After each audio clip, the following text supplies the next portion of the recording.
I have been replaying the entire Assassin's Creed series in order to evaluate how well each installment holds up in the modern day. I'll link the playlist in the description, but today we've made it to Assassin's Creed Revelations. Ezio's final installment is widely considered to be the weaker of the three, which is a sentiment that I do care to agree with. But with me replaying the game, let's see if that's still the case, and we will start with the story. So, Revelations serves as the conclusion to the story arcs of both Altair and Ezio. The game is set primarily in Constantinople, terrible at pronouncing that, during the early 16th century and includes flashbacks to Altair's life in the 12th and 13th centuries. Ezio, now older and more experienced, travels to Constantinople to uncover the secrets of the legendary assassin mentor Altair. He seeks the keys to Altair's library in Masyaf, which are hidden in the city. These keys contain Altair's memories, which Ezio relives to understand more about the Assassin Brotherhood and the Templar Order. During his journey, Ezio allies with the local Assassin Brotherhood, led by Yusuf, what a guy, and becomes involved in the political struggles of the Ottoman Empire, including a conflict with the Byzantine remnants led by Prince Ahmed. Alongside this, Ezio meets Sophia, a Venetian bookshop owner who becomes a significant figure in his life for the rest of the game. Through the keys, we experience pivotal moments from Altair's life, from his rise to mentor of the Brotherhood in his later years. These segments provide some closure to Altair's character and his efforts to preserve the legacy of the Brotherhood. The game heavily focuses on the themes of legacy and memory. Ezio's quest to understand Altair's past is driven by a desire to grasp the full extent of the assassin's knowledge and responsibilities. The concept of memory is central, as Desmond navigates his ancestors' memories to piece together the past and find a new way forward. We have witnessed Ezio grow from his literal birth to leading the Brotherhood to now trying to protect its legacy. This is more than just Ezio's journey, it's our journey. As the players, we've played each of these games wanting to see Ezio see this through for the sake of our memories too. There's a lot of discussion on whether Revelations was a fitting end to Ezio's journey. Personally, I think that it is. I think that the majority of the game could have leaned into this fact a bit more to raise the emotional stakes, but I do think that the ending itself is worthy of the legendary assassin. I've always remembered it, and even replaying these games all these years later, I was sad that it was ending. The search for the keys to the library symbolises the quest for knowledge and its potential to change the world. The game deeply explores how both the Assassins and the Templars seek the same knowledge for different purposes, one for freedom and the other for control. Revelations examines the roles of mentorship and successors. Altair's mentorship is revisited through the memories, and Ezio takes on a mentor role in Constantinople. This theme underscores the importance of passing down wisdom and ensuring the continuity of the Brotherhood's mission. The ongoing conflict between the Assassins and Templars is, of course, central as you would expect, but the game also highlights moments of reconciliation and understanding. It's the most civil one yet, really.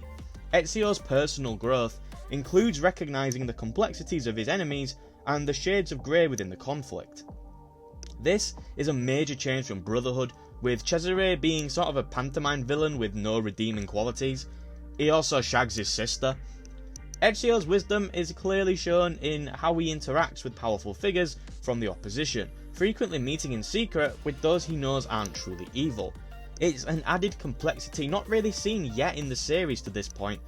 It's also something that they do delve deeper into with subsequent entries with the Kenway saga, particularly Rogue, where you play as a Templar. Revelations marks the first entry where it wasn't as simple as all assassins good, all Templars bad. Revelations effectively ties together the stories of Ezio and Altair, providing a satisfying conclusion to their arcs while setting the stage for future developments in the series. Its themes of legacy, knowledge, mentorship, identity and conflict are woven into a narrative that spans centuries, offering us a complex and immersive storyline fitting of the ending of the best protagonist in the series. Revelations introduced several new features and refinements to the combat system of the series, with the hook blade being the most notable addition. The hook blade is a dual-purpose tool that allowed for faster and more fluid parkour movements and also served as a weapon during combat. The hook blade made navigating Constantinople more fluid and dynamic, enabling longer jumps and faster climbing. It's kinda crazy to think we played the previous games without it, because it just fits so seamlessly. In combat, the hook blade could be used for disarming enemies, tripping them up, or performing quick takedowns. It adds a new layer of strategy, allowing for more creative approaches to engagements. It's not as if it was this big game changer. The combat of Revelations is still strikingly similar to Brotherhood, but it just makes it that little bit better. The chain kills return from Brotherhood, and they're just as smooth and silky as before, highly satisfying to pull off, and they're obviously incredibly simple to execute. This goes too for the counters as well, which were a significant part of the combat beforehand, and they still are. The game also places an emphasis on creating various bombs with different effects, such as lethal bombs, diversionary bombs, etc., adding an extra tactical depth to combat if you want it to, but you could just ignore it and the game would still be perfectly playable.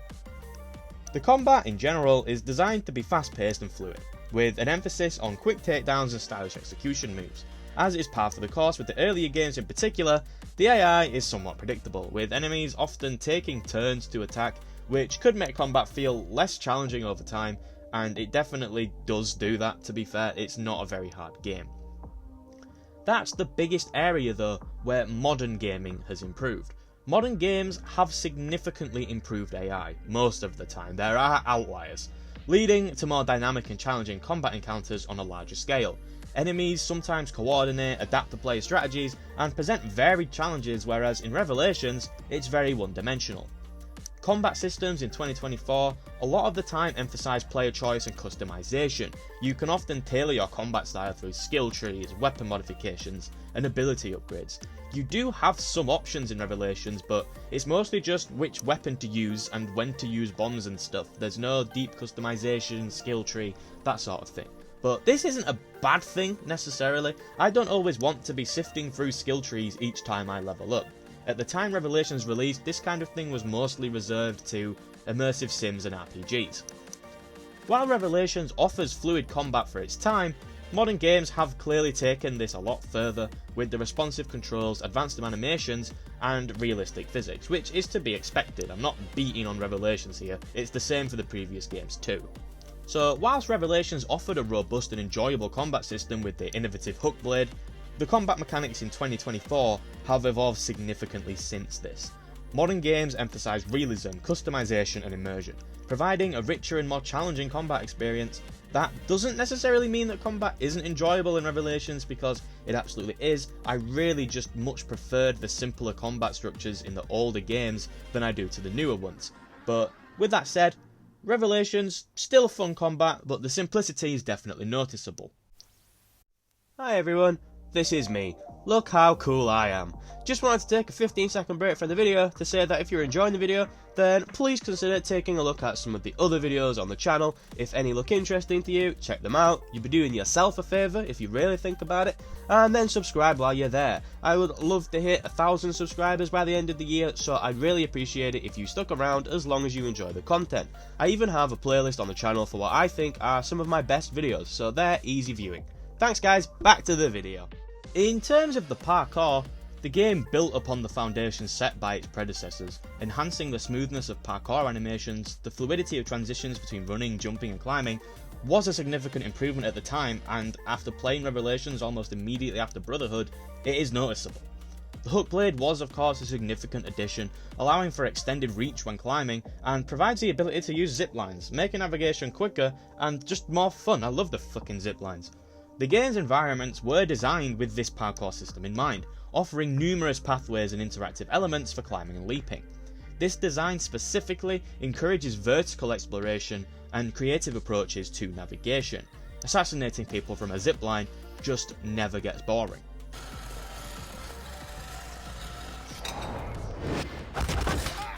Modern parkour systems generally often incorporate more complex movements, including wall runs, precision jumps and interactive takedowns. The realism and animations and responsiveness has significantly improved, providing a more immersive experience than games from this time period do. I've spoken about the parkour at length in the 2 previous videos in the Ezio trilogy, so I'm not going to spend too much time on it here, but the introduction of the hook blade was a pioneering step for the franchise, enhancing mobility, but modern games have just built upon these foundations. While Revelations was innovative for the time, contemporary titles do offer richer, more detailed environments, with more nuanced movement systems that continue to push the boundaries of what's possible in terms of video game traversal mechanics. The setting of Revelations is one of its biggest strengths, I feel. It provides a big change. We've now left Italy, travelling to Constantinople of Turkey. The city reflects a mix of Byzantine and Ottoman influences, showcasing a unique blend of Eastern and Western cultures. Constantinople is designed with distinct districts, such as the Galata district with its towering tower, and the Imperial district with the Hagia Sophia and Topkapi Palace. The city includes bustling markets, narrow alleyways, and grand monuments, offering diverse parkour opportunities and a sense of historical immersion, just as the Assassin's Creed series always has.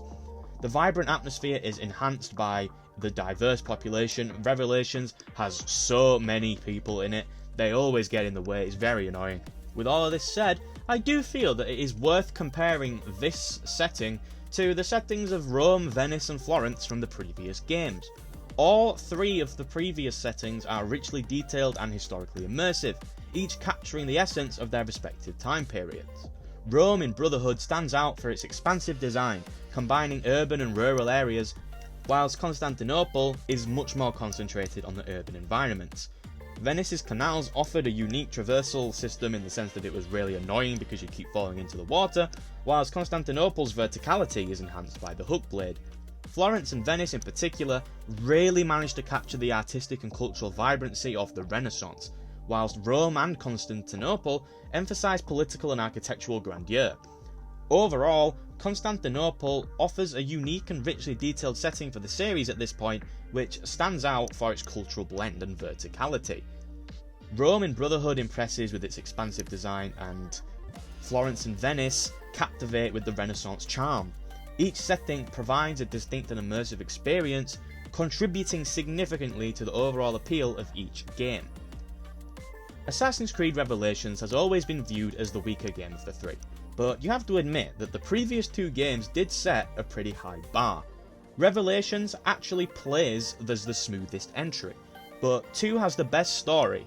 Brotherhood has the best vibe and atmosphere, leaving Revelations as sort of an afterthought when reminiscing on the Ezio games.